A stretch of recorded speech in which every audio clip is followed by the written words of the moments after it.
Harry's latest wheeze is a live therapy session with Dr. Gabor Mate, a fated trauma expert, in which he reminded us again that he, Harry, is the world's biggest victim. And then at some point you say, towards the end of the book, when is someone in this family going to break free and live? Mm-hmm. Have you done that? I have now. Yeah. What does it feel like? It was great. I do. I mean, once the book came out, I felt incredibly free. I felt a huge weight off my shoulders. Oh, shut up. Fans paid £20 each. Can you imagine paying for that? For 90 minutes of that psychobabble in which Harry revealed he began therapy after a row with Meghan and again divulges his fondness for drugs. I started doing it recreationally, he says, and I started to realise how good it was for me. He's talking about psychedelic narcotics. I would say it's one of the more fundamental parts of my life that changed me and helped me deal with the traumas and pains of the past. Well, there's been an advert for not taking drugs. It's old Harry, isn't it? US border agents take a dim view of drug use by non-US citizens. Nigella Lawson was once banned from flying to America after admitting she'd taken cocaine.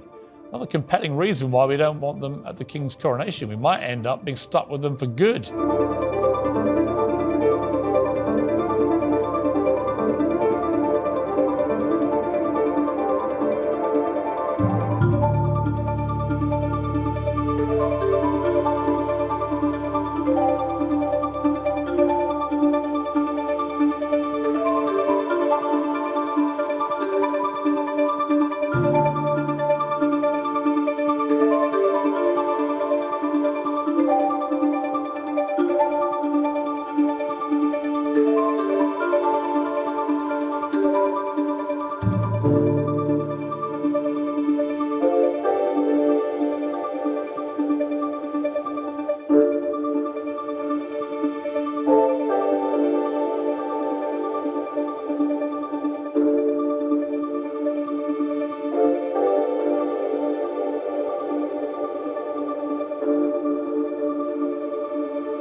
Meghan are now more disliked in America than Prince Andrew.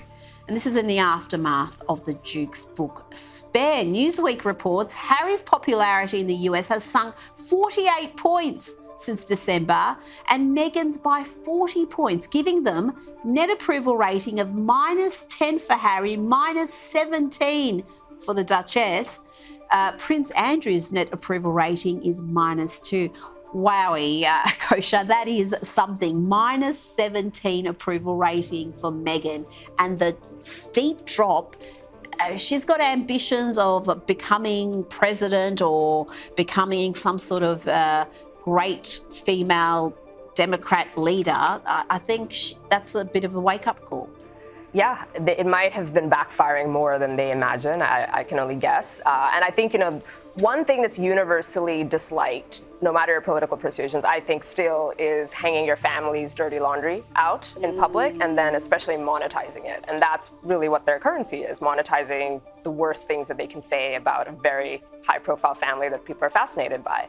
And that doesn't sit well. Even, I think that some of the tells were the Hollywood press, like the Hollywood Reporter, Variety, these are the Bibles of that very left-wing part of the world. Even they panned the documentaries and the books. I don't think she quite expected that, but we'll see if they change their strategy. I just can't imagine how they thought it would end up any other way. You can only play victim so long. You can only throw mud at your own family for so long. And these stories of victimhood have become so ridiculous. The sense of entitlement in these two, it's hard to deny, no matter how sympathetic you want to be to their cause. And you knew there was something wrong, because I think Oprah's got a very good sensor of, what the popular opinion amongst the left is. When they weren't invited to Oprah's little shindig, I think that's another tell. That was a tell right there.